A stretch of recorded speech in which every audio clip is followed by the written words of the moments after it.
Okay, tonight is the 6th of August 2011, and this is the 21st night. We're speaking on the Dīgha Nikāya Suttas. Tonight we come to Sutta 27, Agganna Sutta, about the beginning of the world. Thus have I heard, once the Lord was staying at Savatthi at the mansion of Megara's mother in the East Park, and at that time Vaseta and Bharadvaja were living among the monks, hoping to become monks themselves. And in the evening, the Lord rose from his secluded meditation and came out of the mansion and started walking up and down in its shade. Stop here for a moment. This Vaseta and Bharadvaja, we met before in Sutta Dīgha Nikāya number 13. These two were young Brahmin students of two different famous Brahmin teachers, and they were arguing, and then they came to the Buddha to settle their argument. So now they have decided to become monks. Vaseta noticed this, and he said to Bharadvaja, "Friend Bharadvaja, the Lord has come out and is walking up and down. Let us approach him. We might be fortunate enough to hear a talk on Dhamma from the Lord himself." "Yes, indeed," said Bharadvaja. So they went up to the Lord, saluted him, and fell into step with him. Then the Lord said to Vaseta, "Vaseta, you too are Brahmins, born and bred, and you have gone forth from the household life into homelessness from Brahmin families. Do not the Brahmins revile and abuse you?" And Vaseta replied, "Indeed, Lord, the Brahmins do revile and abuse us. They don't hold back with their usual flood of reproaches." And the Buddha said, "Well, Vaseta, what kind of reproaches do they fling at you?" And he said, "Lord, what the Brahmins say is this: the Brahmin caste is the highest caste. Other castes are base. The Brahmin caste is fair. Other castes are dark. Brahmins are purified. Non-Brahmins are not. The Brahmins are the true children of Brahma, born from his mouth, born of Brahma, created by Brahma, heirs of Brahma. And you have deserted the highest class and gone over to the base class of shaveling petty ascetics, servants, dark fellows born of Brahma's foot. It's not right, it's not proper for you to mix with such people. That is the way the Brahmins abuse us, Lord." Then Vaseta, the Buddha said, "The Brahmins have forgotten their ancient tradition when they say that, because we can see Brahmin women, the wives of Brahmins, who menstruate and become pregnant, have babies and give suck, and yet these womb-born Brahmins talk about being born from Brahma's mouth. These Brahmins misrepresent Brahma, tell lies, and earn much demerit." Stop here for a moment. So you see, people tend to believe what they like to believe, although the fact is very clear, yet they keep believing what they like to believe. And the Buddha continued, "There are, Vaseta, these four castes, the Katyas, the Brahmins, the merchants, and the artisans. And sometimes a Katya takes life, takes what is not given, commits sexual misconduct, tells lies, indulges in slander, harsh speech, or idle chatter, is grasping, malicious, or of wrong views. Thus such things as are immoral and considered so, blameworthy and considered so, to be avoided and considered so, ways unbefitting an Aryan and considered so, black with black result and blamed by the wise, are sometimes to be found among the Katyas, and the same applies to Brahmins, merchants, and artisans. Sometimes too, a Katya refrains from taking life, etc., refrains from other wrong actions, is not grasping, malicious, or of wrong views. Thus such things as are moral and considered so, blameless and considered so, to be followed and considered so, ways befitting an Aryan and considered so, bright with bright results, and praised by the wise, are sometimes to be found among the Katyas, and likewise among Brahmins, merchants, and artisans. Now since both dark and bright qualities, which are blamed and praised by the wise, are scattered indiscriminately among the 4 castes. The wise do not recognize the claim about the Brahmin caste being the highest. Why is that? Because Vaseta, anyone from the 4 castes who becomes a monk, an arahant who has destroyed the asavas, who has lived the life, done what had to be done, laid down the burden, reached the highest goal, destroyed the fetter of becoming, and become emancipated through super knowledge. He is proclaimed supreme by virtue of Dhamma and not of non-Dhamma. Dhamma is the best thing for people in this life and the next as well. This illustration will make clear to you how Dhamma is best in this world and in the next. King Pasenadi of Kosala knows the ascetic Gautama has gone forth from the neighboring clan of the Sakyans. Now the Sakyans are vassals of the king of Kosala. They offer him humble service and salute him, rise and do him homage, and pay him fitting service. And just as the Sakyans offer the king humble service, etc., so likewise does the king offer humble service to the Tathagata, thinking, if the ascetic Gautama is well born, I am ill born. If the ascetic Gautama is strong, I am weak. If the ascetic Gautama is pleasant to look at, I am ill-favored. If the ascetic Gautama is influential, I am of little influence. Now it is because of honoring the Dhamma, making much of the Dhamma, esteeming the Dhamma, doing reverent homage to the Dhamma, that King Pasenadi does humble service to the Tathagata and pays him fitting service. Dhamma is the best thing for people in this life and the next as well.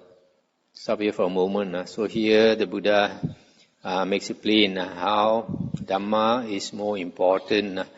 King Pasenadi, he is the king of the King Pasenadi is the king of the country of Kosala, and the Sakyans live in the country of Kosala. So the Sakyans pay homage to the king Pasenadi. But even though the Buddha is a Sakyan, just like the other Sakyans, but the king pays homage to the Buddha. So because of Dhamma, that's why the Buddha says Dhamma is the most important. And the Buddha continued, Vaseta, all of you, though of different birth, name, clan and family, who have gone forth from the household life into homelessness, if you are asked who you are, you should reply, we are samanas or ascetics, sons of the Sakyan, Sakya Putta. He whose faith in the Tathagata is settled, rooted, established, solid, unshakable by any ascetic or Brahmin, any Deva or Mara or Brahma or anyone in the world can truly say, I am a true son of the Blessed Lord, born of his mouth, born of Dhamma, created by Dhamma, an heir of Dhamma. Why is that? Because Vaseta, this designates the Tathagata, the body of Dhamma, Dhammakaya, the body of Brahma, Brahmakaya, or Dhamma become, Dhammavuddho, that is, Brahma become, Brahmavuddho. There comes a, stop here for a moment. So here the Buddha says that he is basically the Dhamma body, or Dhamma become, and Brahma to the Indians is God. So he has become God body, body of God, or become God, because the Buddha has attained the deathless, has attained the unconditioned, the uncreated. He is one with the uncreated. There comes a time, Vaseta, when sooner or later, after a long period, this world contracts. At the time of contraction, beings are mostly born in the Abhasara Brahma world. That means the second jhana, heaven. And there they dwell, mind-made, feeding on delight, self-luminous, moving through the air, glorious. And they stay like that for a very long time. But sooner or later, after a very long period, this world begins to expand again. At the time of expansion, the beings from the Abhasara Brahma world, having passed away from there, are mostly reborn in this world. Here they dwell, mind-made, feeding on delight, self-luminous, moving through the air, glorious, and they stay like that for a very long time. At that period, Vaseta, there was just one mass of water, and all was darkness, blinding darkness. Neither moon nor sun appeared, no constellation or stars appeared. Night and day were not distinguished, nor months and fortnights, no years or seasons, and no male and female, beings being reckoned just as beings. And sooner or later, after a very long period of time, savory earth spread itself over the waters where those beings were. It looked just like the skin that forms itself over hot milk as it cools. It was endowed with color, smell, and taste. It was the color of fine ghee or butter, and it was very sweet, like pure wild honey. Then some being of a greedy nature said, I say, what can this be? And tasted the savory earth on its finger. In so doing, it became taken with the flavor, and craving arose in it. Then other beings, taking their cue from that one, also tasted the stuff with their fingers. They too were taken with the flavor, and craving arose in them. So they set to with their hands, breaking off pieces of the stuff in order to eat it.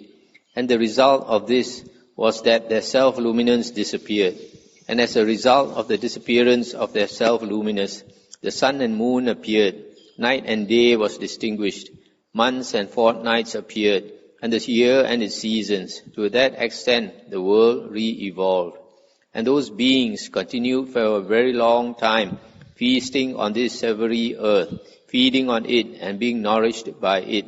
And as they did so, their bodies became coarser, and a difference in looks developed among them. Some beings became good-looking, others ugly, and the good-looking ones despised the others, saying, we are better than they are. And because they became arrogant and conceited about their looks, the savory earth disappeared. At this they came together and lamented, crying, oh, that flavor, oh, that flavor.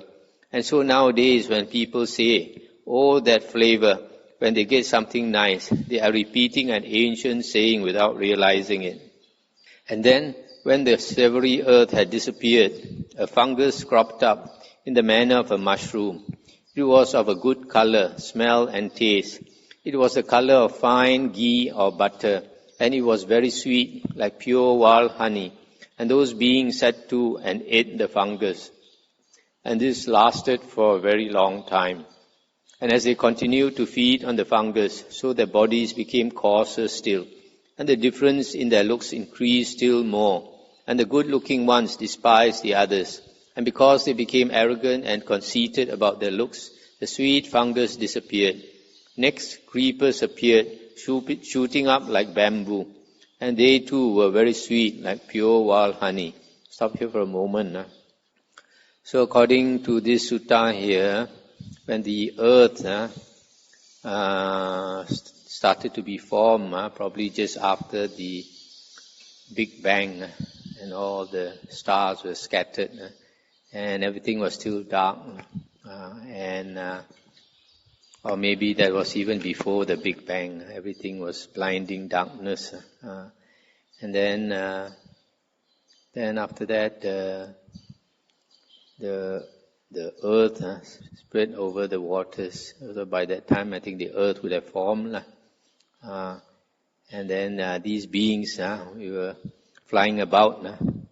And then they saw this earth and came down to eat the earth. So from this, it appears that we descended from heavenly beings, not from the apes. And then after eating the earth, they ate more and more of it. Then it became heavy, and their bodies became coarser. And then because of that, their self-luminance disappeared. And then as their bodies became coarser, they started to notice that their bodies were different. So those more beautiful despised the others. the meantime, the sun and the moon appeared. And then later, because of the unwholesome mental states, the earth started to change. The layer of earth disappeared and the fungus came up. And then because of more arrogance, then still it changed. And creepers grew up, etc. And those beings sat to and fed on those creepers. And as they did so, their bodies became even coarser, and the difference in their looks increased still more. And they became still more arrogant, and so the creepers disappeared too. At this they came together and lamented, crying, "Alas, our creepers gone, what have we lost?" And so now today, when people, on being asked why they are upset, say, "Oh, what have we lost?" they are repeating an ancient saying without realizing it. And then after the creepers had disappeared, rice appeared in open spaces, free from powder and from husk, fragrant and clean grain. And what they had taken in the evening for supper had grown up again and was ripe in the morning. And what they had taken in the morning for breakfast was ripe again by evening, with no sign of reaping. And these beings sat to and fed on this rice, and this lasted for a very long time. And as they did so, their bodies became coarser still, and the difference in their looks became even greater. And the females developed female organs, and the males developed male organs, and the women became excessively preoccupied with men, and the men with women. Owing to this excessive preoccupation with each other, passion was aroused, and the bodies burned with lust. And later, because of this burning, they indulged in sexual activity. But those who saw them indulging threw dust, ashes, or cow dung at them, crying, "Die, you filthy beasts! How can one being do such things to another?" Just as today, in some districts, when a daughter-in-law is led out, some people throw dirt at her, some ashes and some cow dung, without realizing that they are repeating an ancient observance.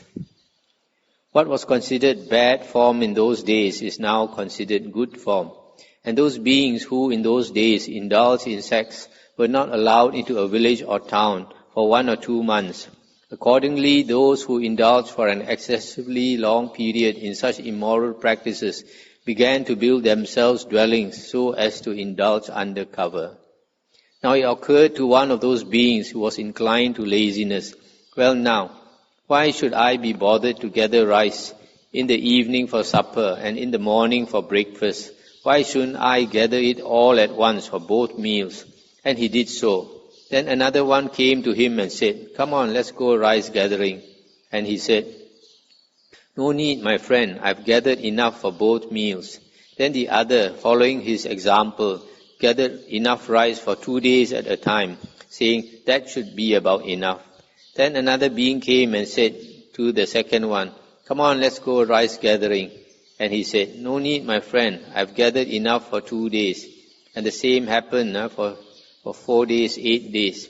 However, when those beings made a store of rice and lived on it, husk powder and husk began to envelop the grain. And where it was reaped, it did not grow again. And the cut place showed, and the rice grew in separate clusters. And then those beings came together, lamenting, "Wicked ways have become rife among us. At first we were mind-made, feeding on delight, etc. And the rice, and then etc. And then the rice grows in separate clusters now. So let us divide up the rice into fields with boundaries." And they did so. Then Vaseta, one greedy-natured being, while watching over his own plot, took another plot that was not given to him, and enjoyed the fruits of it.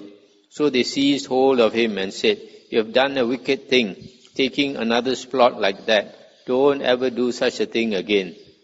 "I won't," he said, but he did the same thing a second and a third time. Again he was seized and rebuked, and some hit him with their fists, some with stones, and some with sticks. And in this way Vaseta, taking what was not given, and censuring and lying and punishment took their origin. Then those beings came together and lamented the arising of these evil things among them. taking what was not given, censuring, lying and punishment. And they thought, suppose we were to appoint a certain being who would show anger where anger was due, censure those who deserved it, and banish those who deserved banishment. And in return we would grant him a share of the rice. And so they went to the one among them who was the handsomest, the best looking, the most pleasant and capable, and asked him to do this for them in return for a share of the rice. And he agreed.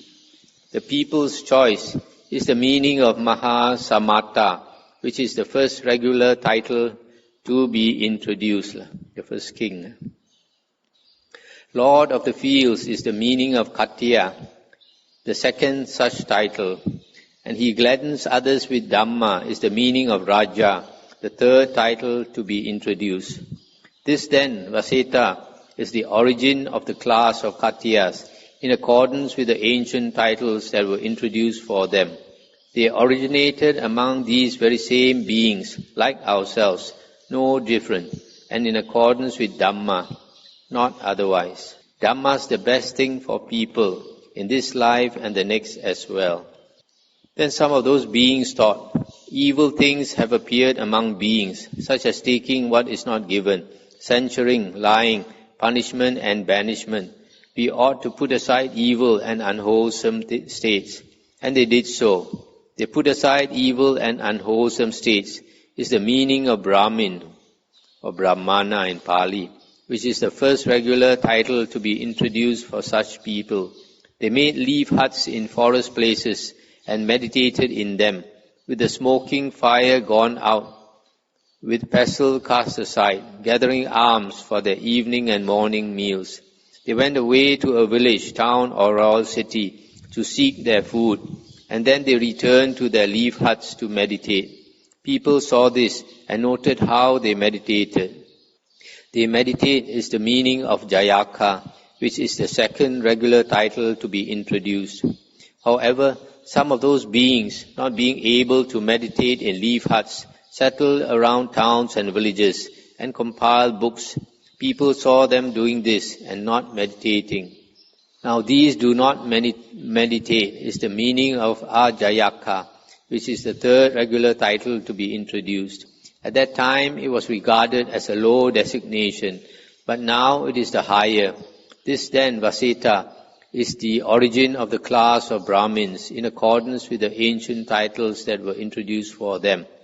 Their origin was from among these very same beings like themselves, no different, and in accordance with Dhamma, not otherwise.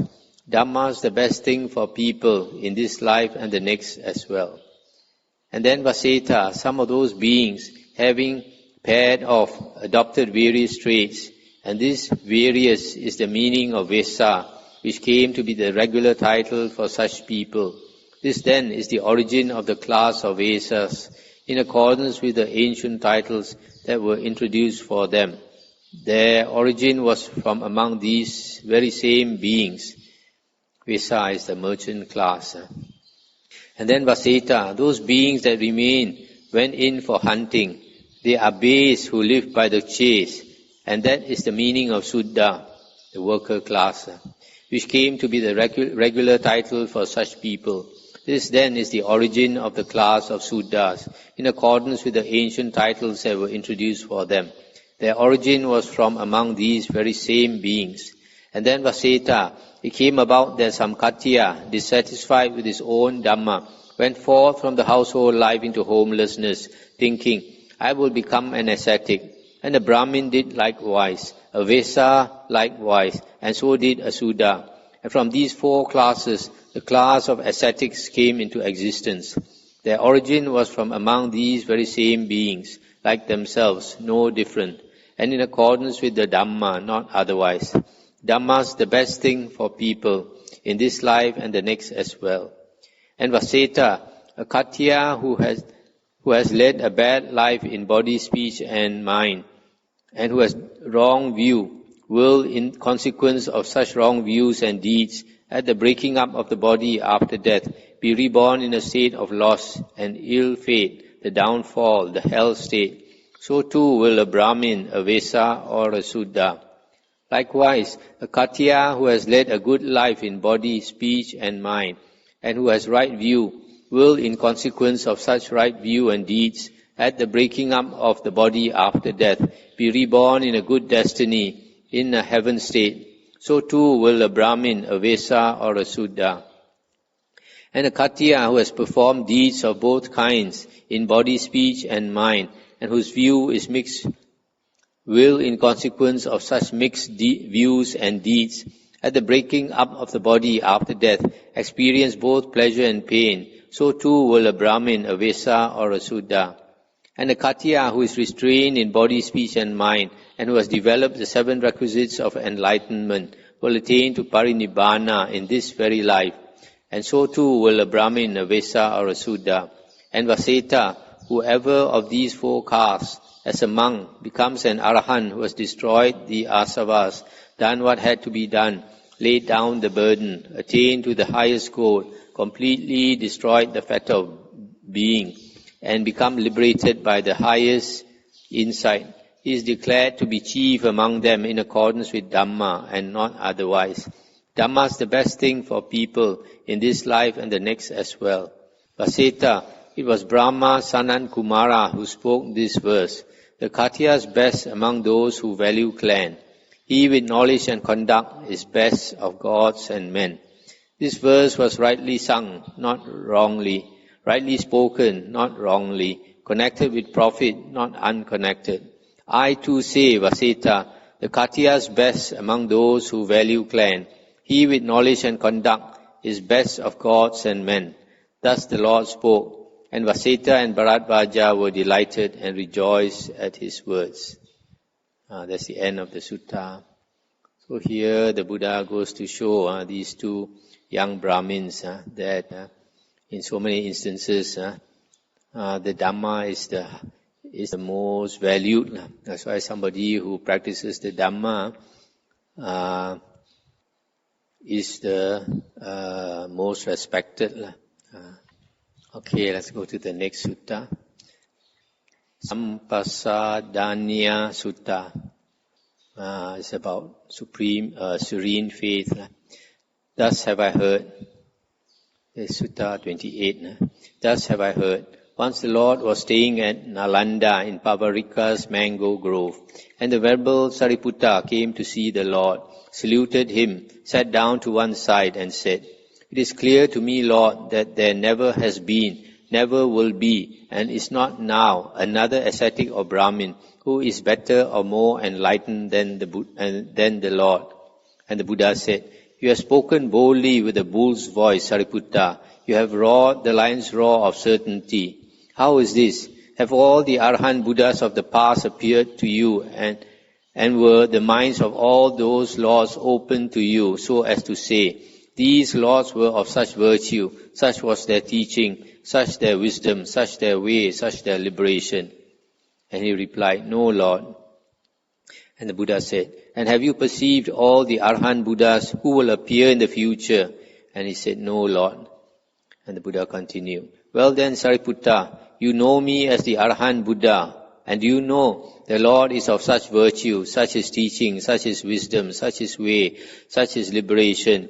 And again he said, "No, Lord." And the Buddha said, "So Sariputta, you do not have knowledge of the minds of the Buddhas of the past, future or present. Then Sariputta, have you not spoken boldly with a bull's voice, and roared the lion's roar of certainty with your declaration?" And Venerable Sariputta said, "Lord, the minds of the Arahant Buddhas of the past, future and present are not open to me, but I know the drift of the Dhamma, Lord, it is as if there were a royal frontier city with mighty bastions and a mighty encircling wall, in which was a single gate, at which was a gatekeeper, wise, skilled and clever, who kept out strangers and let in those he knew. And he, constantly patrolling and following along a path, might not see the joints and clefts in the bastion, even such as a cat might creep through. But whatever larger creatures entered or left the city must all go through this very gate. And it seems to me, Lord, that the drift of the Dhamma is the same. all those Arahant Buddhas of the past attained to supreme enlightenment by abandoning the 5 hindrances, defilements of mind which weaken understanding, having firmly established the 4 foundations of mindfulness in their minds, and realized the 7 factors of enlightenment as they really are. All the Arahant Buddhas of the future will do likewise, and you, Lord, who are now the Arahant Sammasambuddha, have done the same. So the Venerable Sariputta says that there cannot be another Sammasambuddha which is more enlightened than the Buddha. And when the Buddha asked him, how do you know that? Can you read the minds of the Buddhas, past, present and future? And he said no. But he explained that he knows that all Buddhas attain enlightenment in the same way by abandoning the 5 hindrances, practicing the 4 intense states of mindfulness, Satipatthana, the 7 Bojjhanga, just like the present Buddha. So at the most, he's saying they can only equal our Buddha Sakyamuni, Buddha Gautama. They cannot be higher.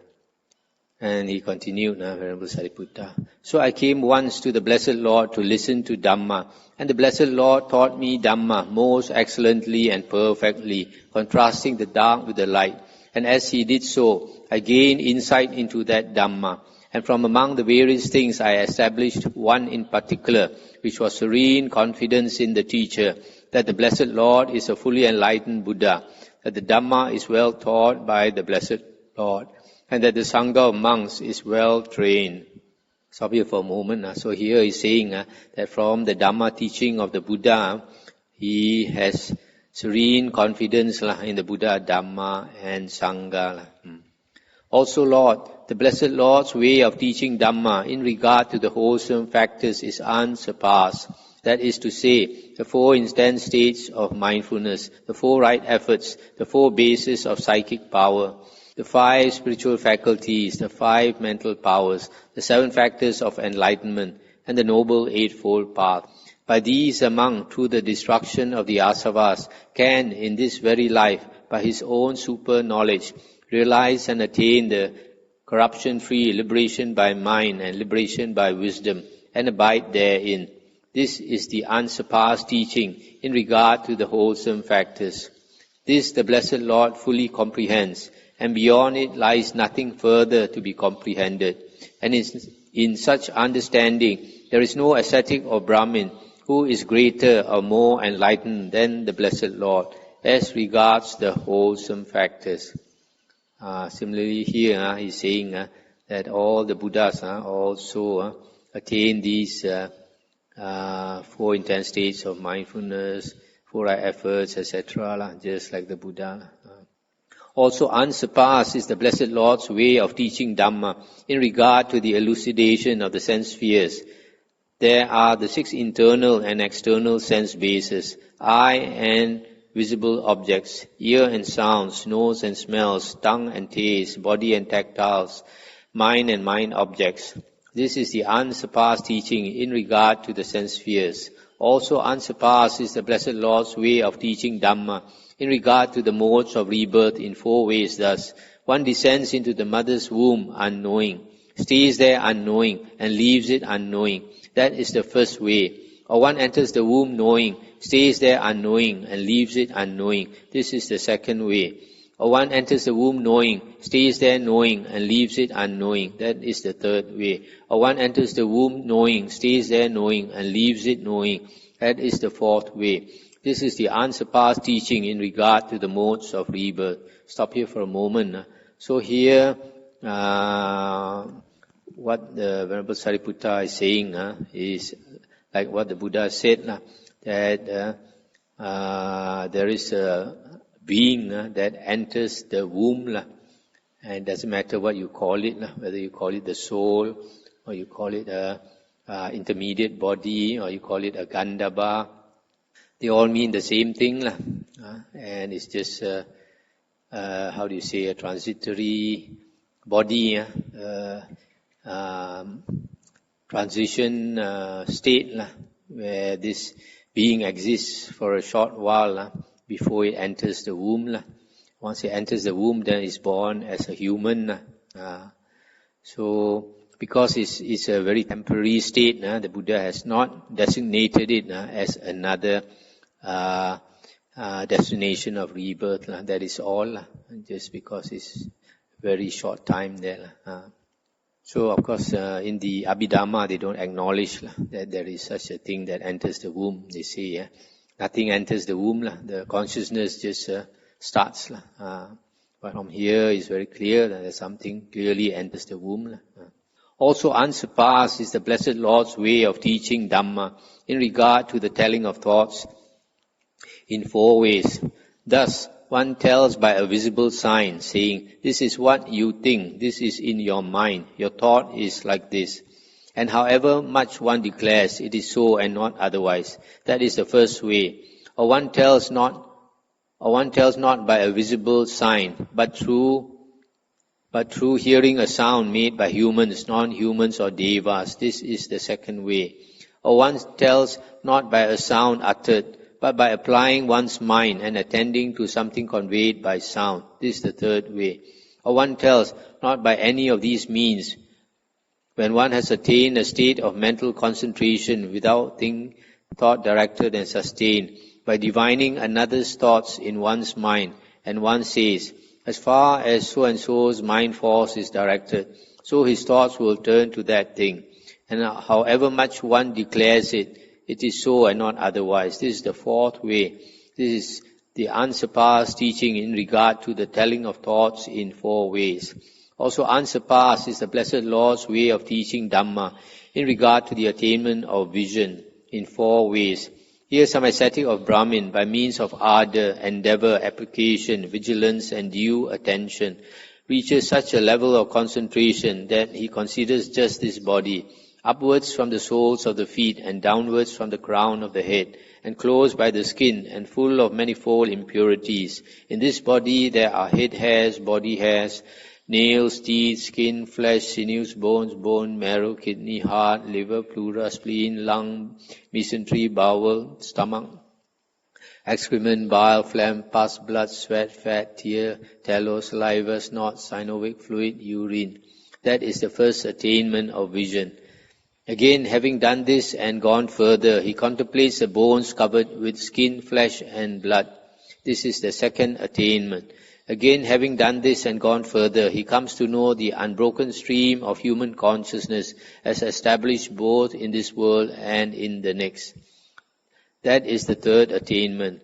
Again, having done this and gone still further, he comes to know the unbroken stream of human consciousness that is not established either in this world or in the next.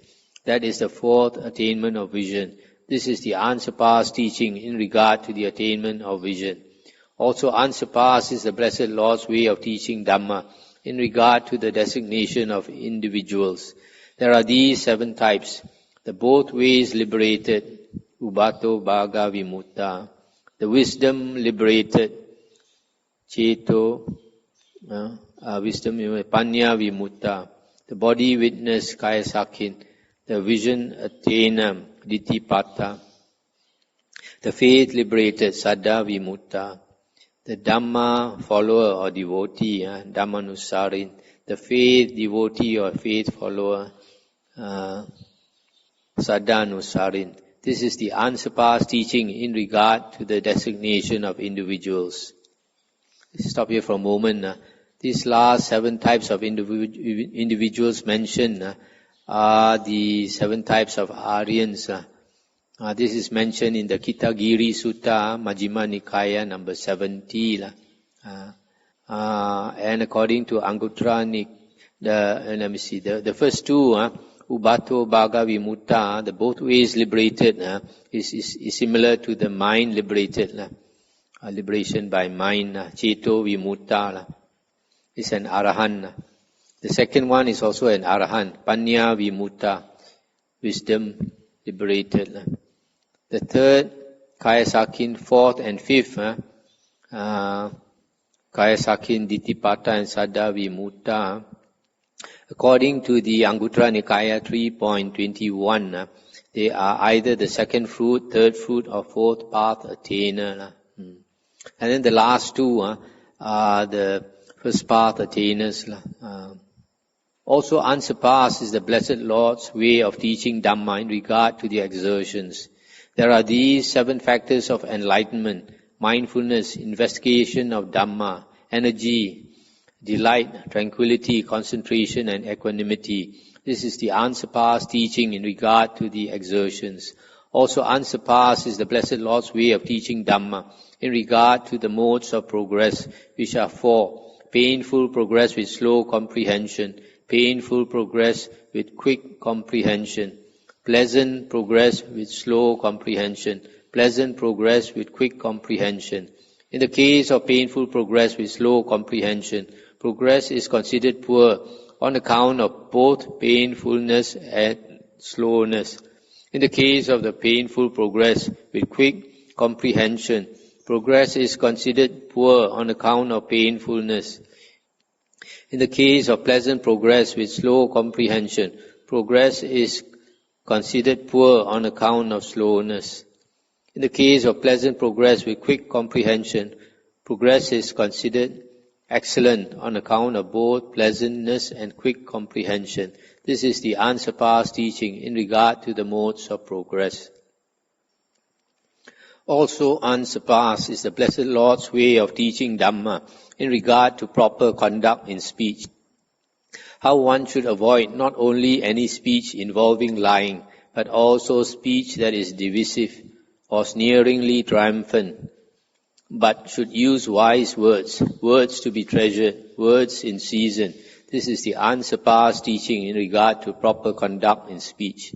Also unsurpassed is the Blessed Lord's way of teaching Dhamma in regard to a person's proper ethical conduct.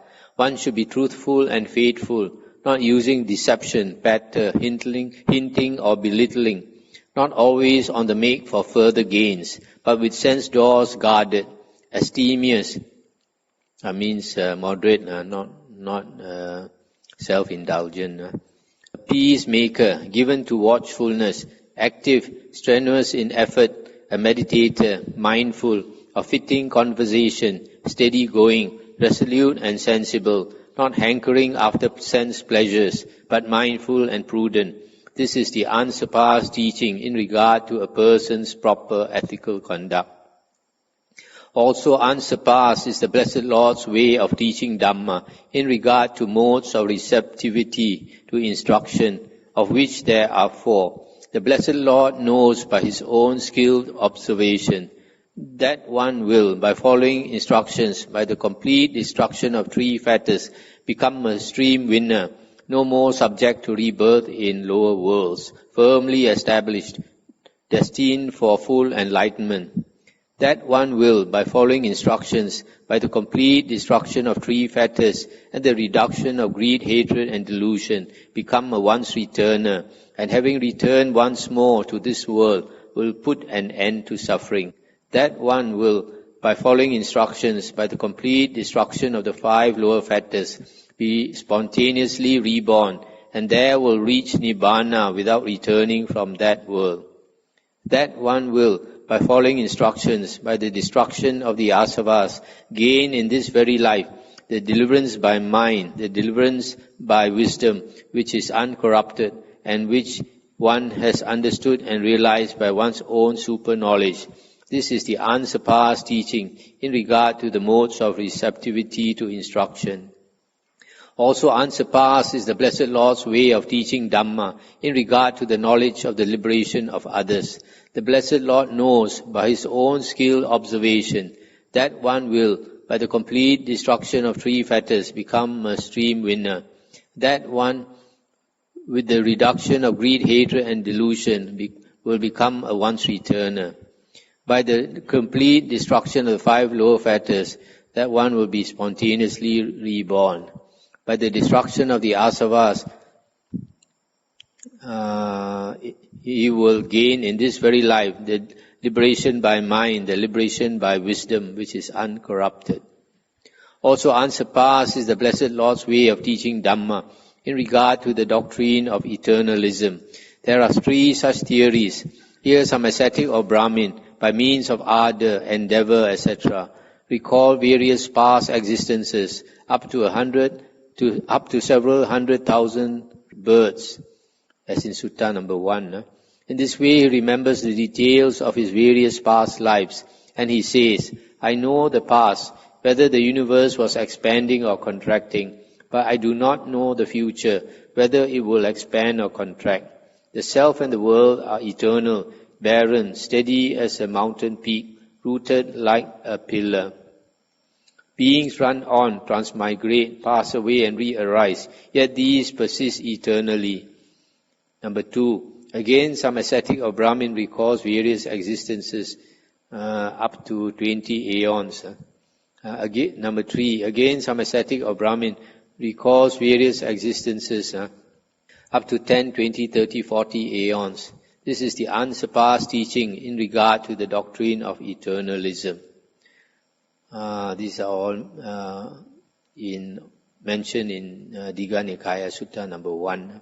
Also unsurpassed is the Blessed Lord's way of teaching Dhamma in regard to past lives. Here some ascetic or Brahmin recalls various past existences, 1 birth, 2 births, 3, 4, 5, 10, 20, 30, 40, 50, 1,000, 100,000 lives, many aeons of contraction, of expansion, of contraction and expansion.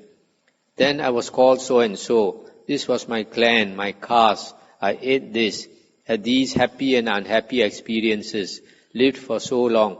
And when I passed away from there, I was reborn in such and such circumstances. Passing away from there, I was reborn here. In this way, he remembers the details of his various past lives. There are devas whose lifespan is not to be reckoned by counting or computation.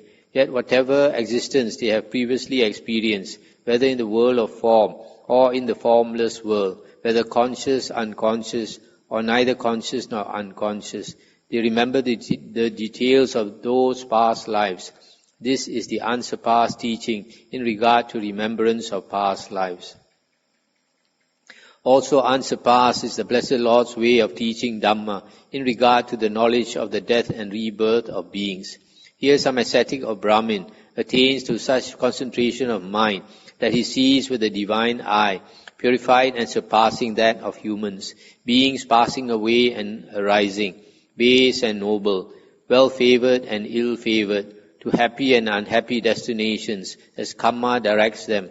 And he knows these beings, on account of misconduct of body, speech or thought, or disparaging the noble ones, have wrong view and will suffer the coming fate of wrong view. At the breaking up of the body after death, they are reborn in a lower world, a bad destination, a state of suffering, hell. But these beings, on account of good conduct of body, speech or mind, of praising the noble ones, have right view and will reap the karmic reward of right view. At the breaking up of the body after death, they are reborn in a good destination, a heavenly world. Thus, with the divine eye, purified and surpassing that of humans, he sees beings passing away and re-arising.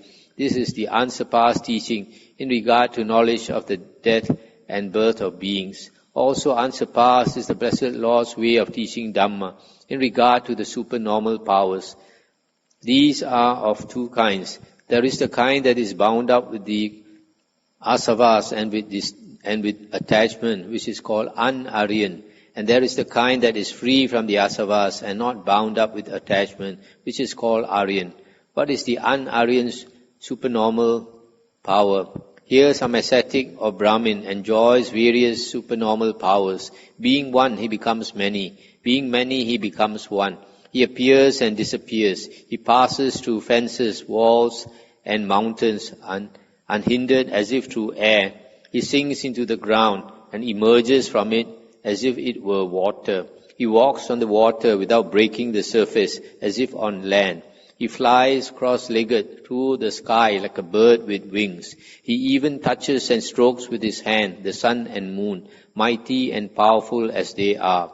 And he travels in the body as far as the Brahma world. That is the un-Aryan supernormal power or psychic power. And what is the Aryan supernormal power?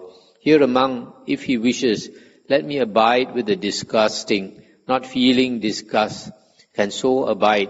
And if he wishes, let me abide with the non-disgusting, feeling disgust, he can so abide. Also feeling either disgust or non-disgust in the presence of both, or ignoring both the disgusting and the non-disgusting, may I abide in equanimity, mindful and clearly aware. He can so abide. That is the Aryan supernormal power that is free from the asavas and not bound up with attachment. This is the unsurpassed teaching in regard to the supernormal powers. This the Blessed Lord fully comprehends, and beyond it lies nothing further to be comprehended. And in such understanding, there is no other ascetic or Brahmin who is greater or more enlightened than the Blessed Lord as regards the supernormal powers. Stop here for a moment. So here the Buddha says the un-Aryan supernormal power is psychokinesis, being able to multiply the body, being able to pass through walls, to sink into the ground and come up, to walk on water, to fly cross-legged through the sky, to touch the sun and moon, to fly with the human body as far as the Brahma world. This is all the Buddha calls un-Aryan supernormal power. But the Aryan supernormal power to the Buddha is the full control of the feelings.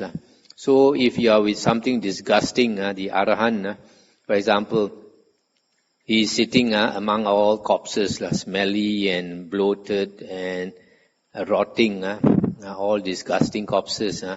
If he decides they are not disgusting at all, then he can feel that they are all so nice around him. On the other hand, if he is with something non-disgusting, for example, with all the Miss Universe around him, with all the Devis around him, he can feel disgust if he wants to.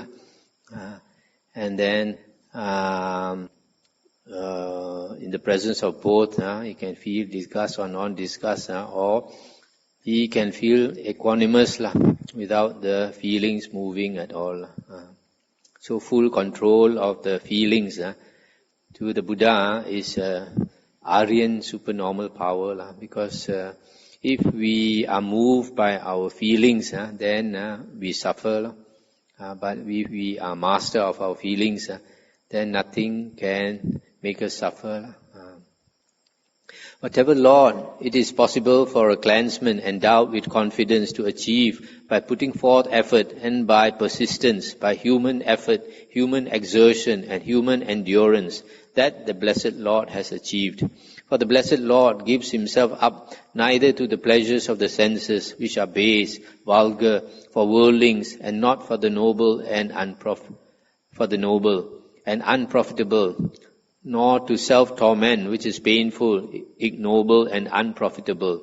The Blessed Lord is able, here and now, to enjoy the surpassing happiness of dwelling in the four jhanas.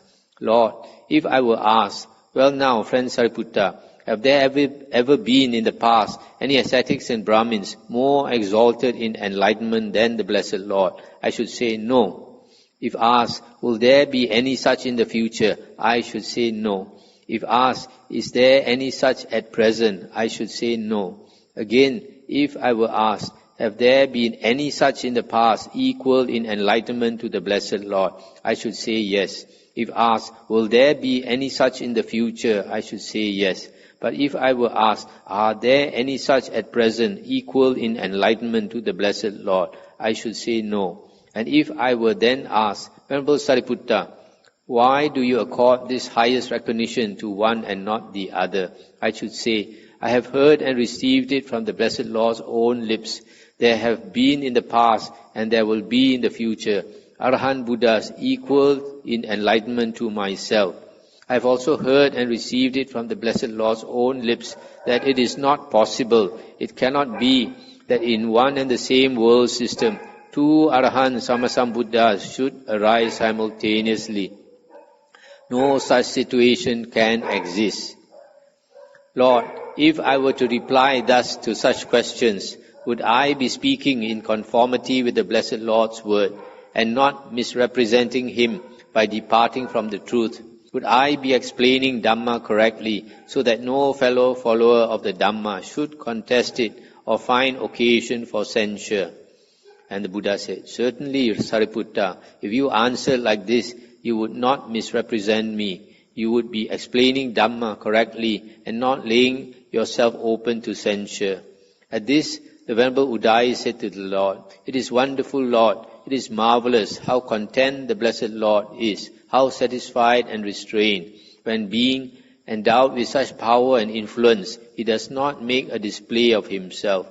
If the wanderers professing other doctrines were able to discern in themselves even one of such qualities, they would proclaim it with a banner.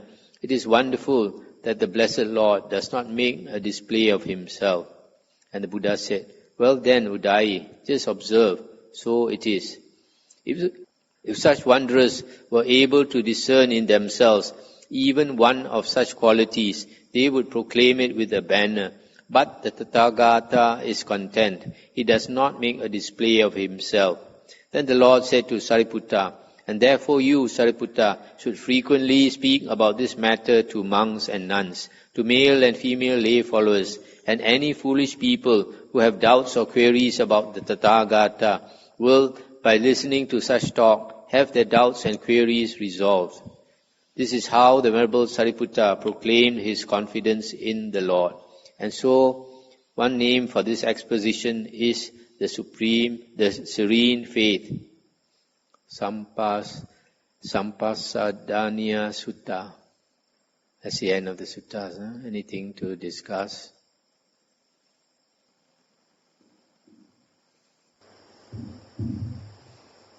Buddha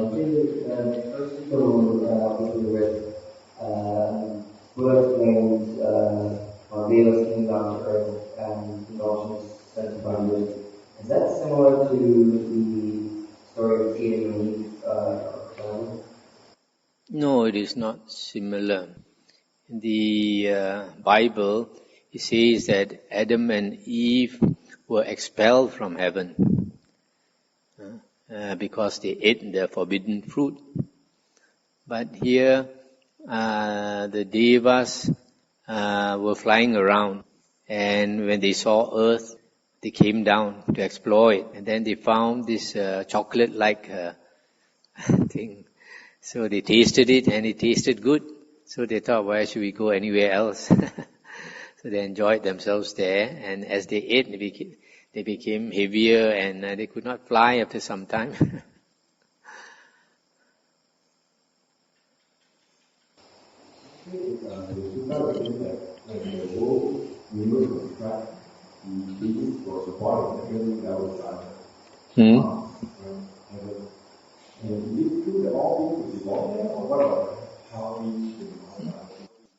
It's not stated, so I don't know. But anyway, since the world is mind-made, so you can't see that there were so many beings before the world was destroyed, and there will be the same number of beings after that. So the Buddha did not elaborate because probably it's not important. So in the suttas, what is important, what we can use, we keep it in mind and use it. What is not answered in the suttas is usually not important. So no need. If the answer is not there, don't crack your mind too much about it. Not worth knowing.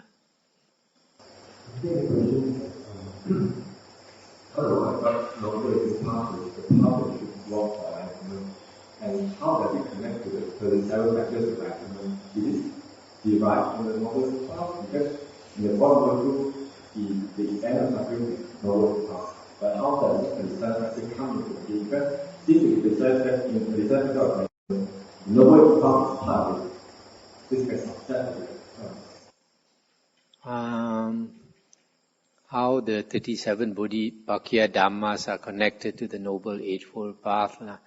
In the Buddha has stated that when one perfects fully perfects the Noble Eightfold Path, one also fully perfects the 37 Bodhipakkhiya Dhammas.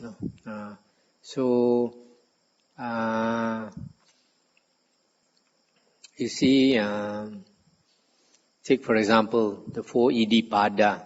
The 4 Iddhipada are the 4 bases of psychic power. And if you practice the 4 Iddhipada, it's very easy to get supernormal powers or psychic powers. However, not all arahants have psychic power. Psychic powers come to some people when they attain the 4 jhanas. But some people, even after they attain the 4 jhanas, they don't have psychic power. But if they take the trouble to develop the psychic powers, then they can. So in the suttas, we find the Buddha says some of his disciples have the 6 abhinyas, the 6 higher knowledges, comprising of 5 psychic powers, 5 types of psychic powers, plus the destruction of the asavas, which basically means enlightenment. So the Buddha described how he became enlightened, and the way the Buddha practiced to become enlightenment shows that he actually attained 3 abhinya. The first watch of the night, he remembered his past lives. He recalled his past lives for many thousands of years, I think for aeons or so, world cycles. And that was for 4 hours, from 6 to 10 p.m. basically. And from 10 p.m. to 2 a.m., the Buddha used the divine eye, the heavenly eye, to look at beings, what karma they created, and as a result, where they took rebirth. And then again, what karma they created, and where they went for rebirth. So he understood the working of karma determines our rebirth, how beings migrate through the rounds of rebirths according to the karma they create. Then on the last watch of the night, since he had remembered his past lives, he recalled that he was a monk disciple of the previous Buddha Kassapa. So all the Dhamma came back to him, which was not taught to him by any teacher in his last life. He only recalled all the Dhamma from the previous life. So he used that Dhamma in the last watch of the night, from 2 to 6 a.m. To contemplate on the 4 noble truths. And from there, he attained destruction of the asavas. So basically, the Buddha is a 3 knowledges arahant. The Buddha is a 3 knowledges arahant. But some of his disciples are 6 knowledges arahant. So you see, for the Buddha to teach his disciples, when he decided to become a Sammasambuddha, proclaim the Dhamma in the world, I think he would have normally, I guess he would have recalled the previous Buddhas, what they taught, how they taught, and all this. So then probably he recalled that there are some arahants who have 6 these higher knowledges. So probably he developed the other 3 higher knowledges, so that he's able to teach his disciples. And also you notice from the suttas that the Buddha himself did not practice the meditation on the 32 parts of the body. But when he decided to teach, the first meditation subject he taught was the 32 parts of the body. And then only later, when some of his disciples committed suicide, that he was persuaded to teach another method of meditation. Then he taught Anapanasati. And in teaching Anapanasati, I declared that he himself practiced Anapanasati before enlightenment. And even after enlightenment, he continues to practice Anapanasati, which is basically a samatha meditation to attain the jhanas. But nowadays, you find some vipassana teachers, they claim that the Buddha practiced vipassana meditation. But in the suttas, it's very clear, the Buddha told his disciples, if anybody asks what meditation the Tathagata practiced, he told them to tell that the Tathagata practiced Anapanasati before enlightenment and even after enlightenment. So basically, a Buddha, coming back to your 37 Bodhipakkhiya Dhammas, so some Arahants, after they have become enlightened, they have attained 4 jhanas, and after they have become enlightened, they have no more the self. So because they have no more the self, unless they have something that they need to do with psychic power, and then like Venerable Sariputta, he has no psychic power and he has no desire to attain psychic power also, because he has no desire to show psychic power to people. But on the other hand, if he were asked maybe to do something by the Buddha with psychic power, then probably he would develop it. The Noble Eightfold Path, if you practice the Noble Eightfold Path, it is enough for enlightenment. But if you develop it fully, then all the psychic power can come, and then all the 37 Bodhipakkhiya Dhammas also can be complete. Okay, one question, how do you become bored? For example, when you're waiting for bus, train, flight, how do you spend time being bored? Okay. If we let our mind idle, there's an English saying, an idle mind is a devil's workshop. So, when your mind is idle, unwholesome states can arise, like boredom is an unwholesome state. So you have to keep the mind occupied. And one easy way is to chant. In the Buddha's teachings, we don't chant mantras, because mantras are words of power. We are not seeking for power. So we chant either Namo Tassa Bhagavato Arahato Samma Sambuddhassa, or we chant Namo Buddhaya, Namo Buddhaya, Namo Buddhaya. Or we chant the 32 parts of the body, which is much longer. So whatever chant you like to chant, you just chant it continuously, non-stop. And if you develop the ability to chant it constantly, then the mind can calm down, the mind can feel very pleasant. Very pleasant. Another way is to recall the Dhamma that you have learned. Reflect on it, then you might understand it better.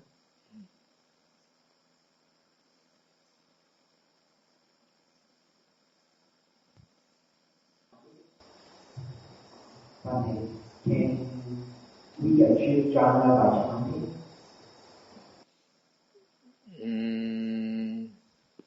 See, like the 32 parts of the body, I think why the Buddha taught the 32 parts of the body is because it is easy to practice the chant of the 32 parts of the body. You keep chanting. And then also because the Buddha wants his disciples to maintain their mindfulness non-stop. So when you take a rest, you can also keep chanting it.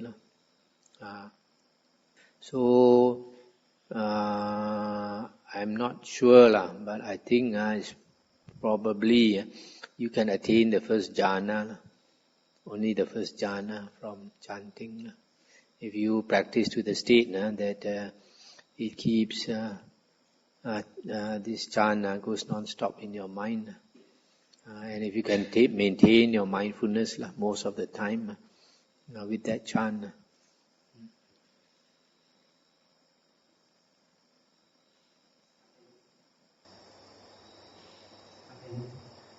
I got another question.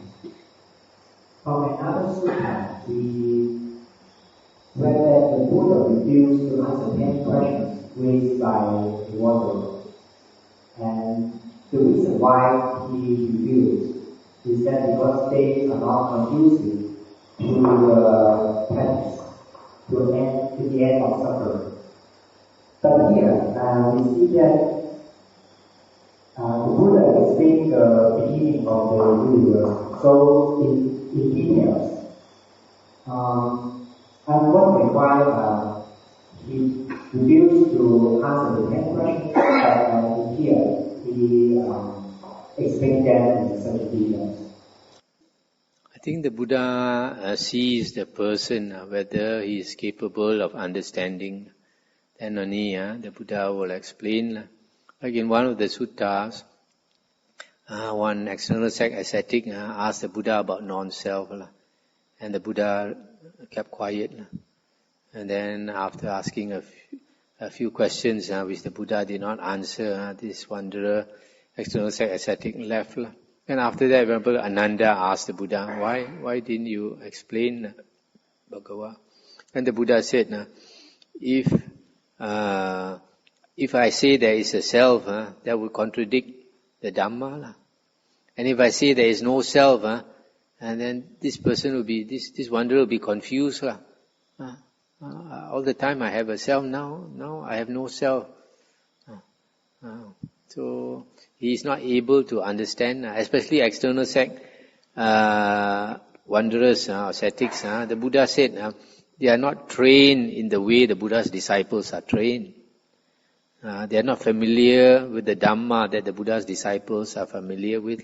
So because their background is different, their teaching is different, their training is different, everything is different. To teach them, they have to firstly throw away all what they have learned, all the things they have learned before, throw it away, and then start from the bottom, slowly teach them.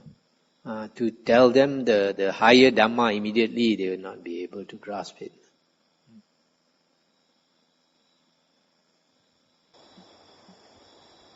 Then the beginning of the universe is not conducive to the water and water, but is conducive to these two grounds. Can I see this? Okay. You see, the Buddha, I think, talked about this beginning of the world because the Brahmins claim that they were born from Brahma's head, and all the other castes were born from Brahma's feet. But that was not how the world originated. So the Buddha is trying to tell them actually how the world originated, how beings originated. Not from Brahma, but from Devas flying and settling down on the earth. So here, it is useful to explain to them because they are unclear how the beginning of the world came about. And the Brahmins tell them it is this way, and the Buddha don't explain to them, then you only got one side telling you the truth. The beginning of the world is explained by these Brahmins in one way. So they probably want to know what is the Buddha's explanation, how the world came about. If it's not made by God, then where did it come from? So here the Buddha is trying to explain.